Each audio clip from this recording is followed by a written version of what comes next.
Market లో invest చేసి మీ డబ్బులు డబుల్ చేసుకోవాలనుకుంటున్నారా? సుందరరామిరెడ్డి గారి లైవ్ సెమినార్ కి అటెండ్ అవ్వండి.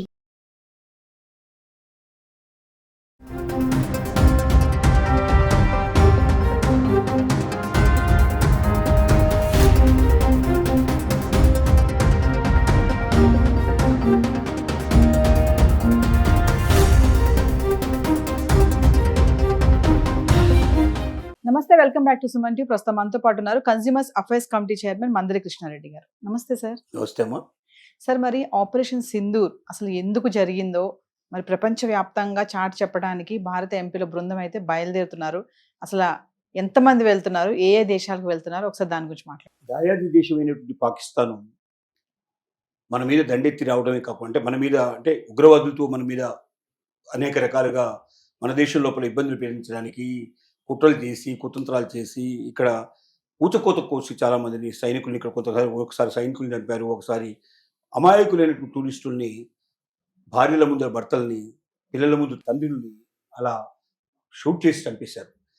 ఈ విషయాన్ని సహించలేక ఆపరేషన్ సింధూర్ అనే పేరుతోటి పాకిస్తాన్ మీద మనం యుద్ధం ప్రకటించడం, వెళ్ళడం, వాళ్ళ స్థావరాన్ని కూడా నాశనం చేయడం ఇలాంటివన్నీ జరిగాయి. కానీ మనం చేసింది ఏంటంటే ఎక్కడ కూడా పౌరులకి ఇబ్బంది కలిగించడం కానీ, లేక ఆ దేశంలో డ్యామ్స్ని పేల్చడానికి కానీ ప్రయత్నం చేయడం కానీ, లేదా వాళ్ళ సైనిక స్థావరాలను పేల్చడానికి కానీ ఇట్లాంటి ప్రయత్నం చేయలేదు. చేసిందల్లా ఏమిటంటే ఎక్కడెక్కడైతే ఉగ్రవాదుల స్థావరాలు ఉన్నాయో ఆ స్థావరాల మీదనే మనం డైరెక్ట్గా దాడి చేసాం, స్థావరాలను లేకుండా చేసాం, నెలమట్టం చేసాం. రెండోది ఏంటంటే ఎయిర్ బేస్, ఎక్కడెక్కడైతే వాళ్ళు భవిష్యత్తు లోపల దాడి చేయడానికి వీలుగా ఉండేటువంటి దానికి సంబంధించిన ఎయిర్ బేస్ తయారు చేసుకున్నారు. అలాంటి ఎయిర్ బేస్లో ఒక 5 నుంచి 7 దాకా వాటి మొత్తం టోటల్గా లేపేయడం జరిగింది. దానివల్ల ఏమిటంటే వాళ్ళు వెంటనే యుద్ధానికి తీసుకురాలేరు. మళ్ళీ ఒక్కొక్క ఎయిర్ బేస్ తయారు చేయడానికి కొన్ని వేల కోట్ల రూపాయలు ఖర్చు పెట్టాల్సిన పరిస్థితి ఏర్పడుతుంది. కాబట్టి అది ఒక రకంగా వాళ్ళని నష్టం చేకూర్చే ప్రయత్నం జరిగింది. అంటే యుద్ధం చేయడానికి వీలు లేకుండా, మన మీద ఎప్పుడు పడితే అప్పుడు యుద్ధానికి రావడానికి వీలు లేకుండా, మన శక్తి సామర్థ్యాలు కరెక్ట్గా ఏంటో వాళ్ళకి తెలిసేటట్టుగా, అలాగే ఉగ్రవాదులకు కూడా ఇంకా మీరు ఎక్కడున్నా మిమ్మల్ని మట్టు పెడతాం, మేము మిమ్మల్ని వదిలిపెట్టమనేటువంటి ఒక రకమైన హెచ్చరిక వాళ్ళకి చేయడానికి ఈ పని చేశాం. కానీ పాకిస్తాన్ చేసిన పని ఏమిటంటే మన మీద ఇటు చైనా సహాయంతో అటు టర్కీ సహాయంతో కొన్ని వేల డ్రోన్లను మన మీద పంపించింది. థౌజండ్స్ ఆఫ్ డ్రోన్స్, ఒక్కొక్క రోజు 500, 700, 1000 దాకా కూడా డ్రోన్స్ పంపించడం జరిగింది. ఇది కాకుండా వేరే మిసైల్స్ని కూడా మన మీద పంపించడం జరిగింది. కానీ వచ్చిన అన్ని డ్రోన్స్ని, అన్ని మిసైల్స్ను కూడా మనం చాకచక్యంగా రష్యా సహకారంతో గతంలో కొనుక్కున్నటువంటి ఆయుధాలు కానీ, లేకపోతే మన దగ్గర తయారు చేసినట్టు ఆయుధాల సహకారంతో వాటన్నిటి ఏది లోపలికి రాకుండానే బార్డర్లోనే మొత్తం టోటల్గా వాటిని స్మాష్ చేసి ఒక రకంగా రక్షణ కల్పించడం జరిగింది. అంటే భారతదేశం యొక్క శక్తి సామర్థ్యాలు ప్రపంచానికి అందరికీ తెలిసాయి. యుద్ధం లోపల చివరికి చైనా సంబంధించినట్టు ఆయుధాలు కూడా ఏం పనిచేయలేదు, అక్కడ టర్కీ సంబంధించిన ఆయుధాలు ఏం పనిచేయలేదు, అంతకుముందు ఇచ్చిన అమెరికా ఆయుధాలు కూడా వాళ్ళ దగ్గర ఉన్నాయి, అవి కూడా ఏం పనిచేయలేదు. అంటే భారత సామర్థ్యం అంతకన్నా చాలా గొప్పదని అందరికీ అర్థమైంది. దీనివల్ల ప్రపంచ దేశాలు కూడా భవిష్యత్తులో ఏదైనా ఈ దేశం మీద యుద్ధం ప్రకటించడం కానీ, లేకపోతే యుద్ధం చేసే వాళ్ళకు సాయం చేయడానికి కానీ సిద్ధపడడానికి 1-10 సార్లు ఆలోచించేటువంటి పరిస్థితి ఏర్పడుతుంది. ఇంత బాగానే ఉంది. ఇప్పుడు యుద్ధం సీజ్ ఫైర్ చేయబడింది, ఎవరి దేశంలో వాళ్ళు ఉన్నారు, ఇప్పుడు ప్రజెంట్ ఏ రకమైనటువంటి గొడవలు లేవు, బాగానే ఉంది. కానీ పాకిస్తాన్ ప్రతిరోజు చేసే పని ఏంటంటే ఏదో రకంగా భారతదేశంలో బురద జల్లడానికి అనేక రకాల ప్రయత్నాలు చేస్తూనే ఉంటుంది. ఈ యుద్ధం ఎందుకు చేసామంటే భారతదేశంలో మా మీదకి వచ్చింది, ఇండియా నుంచి ఇనిషియేట్ తీసుకుంది, వాళ్ళే మా మీదకి వచ్చారు, యుద్ధంలో మమ్మల్ని చంపడానికి ప్రయత్నం చేశారు, కాబట్టి మేము అనివార్యంగా యుద్ధం చేసామని చెప్తుంది. కానీ అది తప్పు. వాళ్ళు మొత్తం బార్డర్లో అందరినీ జమ చేసి మొత్తం కావాల్సిన ఆయుధ సంపత్తంతా పెట్టుకొని ప్రతిరోజు కూడా మన మీదకి ఏదో ఒక రకంగా రాత్రిపూట ఇక్కడ ఉన్నటువంటి సరిహద్దు గ్రామాల మీద దాడి చేయడం, అమాయకమైన ప్రాణుల్ని ప్రజల్ని 30-35 మంది దాకా చంపేయడం జరిగింది. ఇది తట్టుకోలేకనే మనం ఆ రకంగా వాళ్ళ మీద దండెత్తడం జరిగింది. ఇప్పటికి కూడా వాళ్ళు అదే చేయడానికి ప్రయత్నం చేస్తూ ఉన్నారు. అంటే సీజ్ ఫైర్ అయిన తర్వాత కూడా ఒక 7-8 గంటల పాటు మన మీద వాళ్ళు బాంబుల వర్షం కురిపించారు. సీజ్ ఫైర్ అయిన తర్వాత కురిపించడానికి వీల్లేదు. వాస్తవం సీజ్ ఫైర్ అంటే 2 దేశాలు ఒప్పుకొని అగ్రిమెంట్ అయిన తర్వాతనే అది అమల్లోకి వస్తుంది. అమల్లోకి వచ్చిన తర్వాత మళ్ళీ వాళ్ళు ఏ రకంగా కూడా ఒక గంట కూడా ఒక నిమిషం కూడా వాళ్ళు యుద్ధం చేయడానికి వీల్లేదు. కానీ రాజనీతి తప్పి, న్యాయం నిజాయితీ అని తప్పి దానికి కూడా ఆ రకంగా తెగబడి మనకు ఆ తర్వాత కూడా యుద్ధం ఆపేసిన తర్వాత కూడా మన మీద దండయాత్ర చేయడం జరిగింది. అయితే దౌత్య నీతి అంటారు.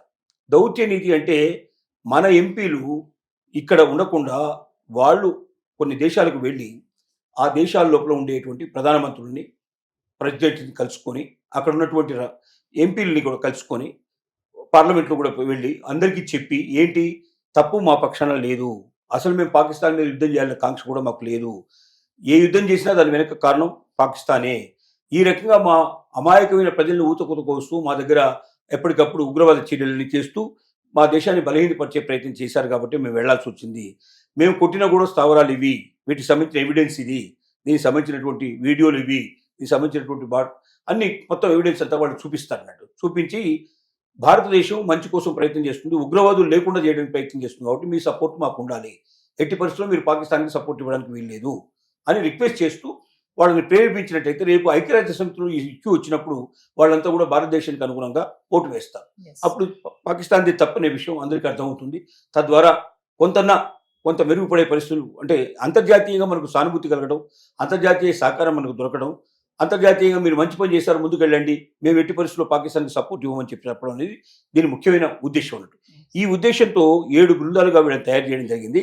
మన ఎంపీల్లో ముఖ్యంగా వాళ్ళు ఏం చేస్తున్నారంటే ఎక్కువ భాగం ప్రతిపక్షాలకు అవకాశం కల్పించారు. ఎందుకంటే వాళ్ళకి ఛాన్సెస్ చాలా తక్కువ ఉంటాయి. ఎప్పుడు పడితే అప్పుడు వాళ్ళు వెళ్ళి ఎక్కడ పడితే అక్కడ దేశం తరఫున మాట్లాడడానికి అవకాశాలు ఉండవు. ప్రభుత్వం పంపించిన వాళ్ళే వెళ్ళాలి. ప్రభుత్వం ఎప్పుడు ఏం చేస్తుందంటే వాళ్ళకి సంబంధించినటువంటి అంబాసిడర్స్ని, రాయబారుని పంపిస్తుంది, లేకపోతే ఆల్రెడీ ఇప్పుడు పదవిలో ఉండేటువంటి ఎవరైనా అధికార పక్షంలో ఉండే వాళ్ళని పంపిస్తుంది, లేకపోతే ఎవరైనా ఆఫీసర్స్ని పంపిస్తుంది, కానీ ప్రతిపక్షాలను పంపించదు. ఈ రియలిస్ట్ ఆపర్చునిటీలో ఇప్పుడు ఏం చేస్తుందంటే ప్రతిపక్షాలను పంపిస్తూ 7 బృందాలు తయారు చేసింది. వీటికి ఎవరెవరు నాయకత్వం వహిస్తున్నారంటే ఉదాహరణకి శశి తరూర్ టీం ఒకటి తయారైంది. ఇది అమెరికా, పనామా, గయానా, తర్వాత బ్రెజిల్, కొలంబియా ఈ దేశాలకు వెళుతోంది.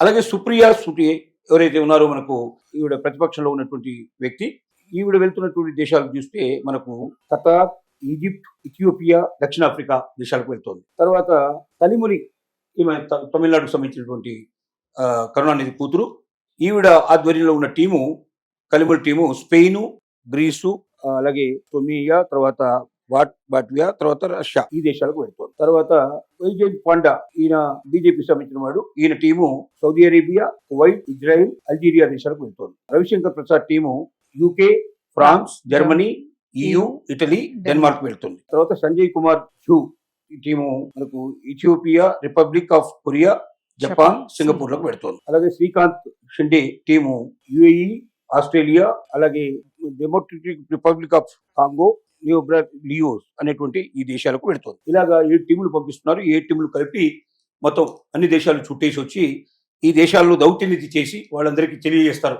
తప్పు మాది కాదు, పాకిస్తాన్దే.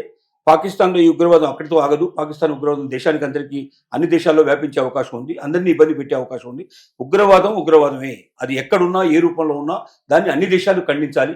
అప్పుడే ఉగ్రవాదం లేనటువంటి ప్రపంచం మనకు లభిస్తుంది, ప్రపంచ శాంతి కూడా ఎప్పటికీ నిలబడుతుంది. కాబట్టి మీరు మాకు సపోర్ట్ చేయండి. ఈ విషయం లోపల రేపు మనకు ఐక్యరాజ్య సమితిలో ఈ ప్రసంగం వచ్చినప్పుడు, ఈ విషయం టాపిక్ వచ్చినప్పుడు కూడా మాకు సపోర్ట్ చేయాలి, భవిష్యత్తులో కూడా మీ యొక్క సహకారం మాకు కావాలి అని చెప్పడం.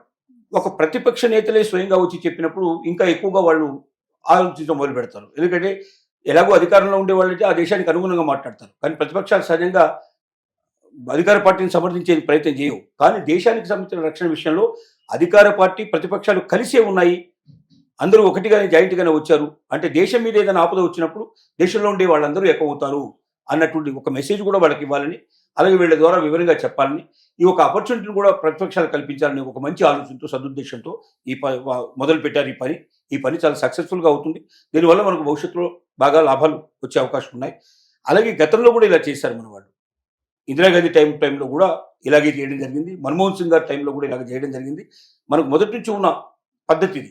అధికార పక్షంలో ఉండేవాళ్ళు కొద్దిమంది అధికార పక్షంలో వాళ్ళు వెళ్తే మిగతా వాళ్ళు ప్రతిపక్షాలకు సంబంధించిన వ్యక్తులు టీం లీడర్గా పెట్టి కొంతమంది సభ్యులు, వాళ్ళు ఒక్కరే పోరు, వాళ్ళతో పాటుగా ఇంక కొంతమంది సభ్యులు కూడా వెళ్తారు. అందరూ కలిసి ఒక టీంగా తయారీ ఆ దేశాలు విజిట్ చేస్తారు, ముందుగానే తెలియజేస్తారు వాళ్ళకి, మన రాయబారు ద్వారా ఇన్ఫర్మేషన్ ఇస్తారు, అక్కడ వాళ్ళు సిద్ధంగా ఉంటారు, వీళ్ళని ఆహ్వానిస్తారు, వెళ్ళి వాళ్ళతో మాట్లాడి అన్ని విషయాలు వాళ్ళకు వివరంగా చెప్పి భారతదేశానికి మద్దతు కూడగట్టడమే దీని ప్రధానమైన లక్ష్యం. Thank you. నమస్తే.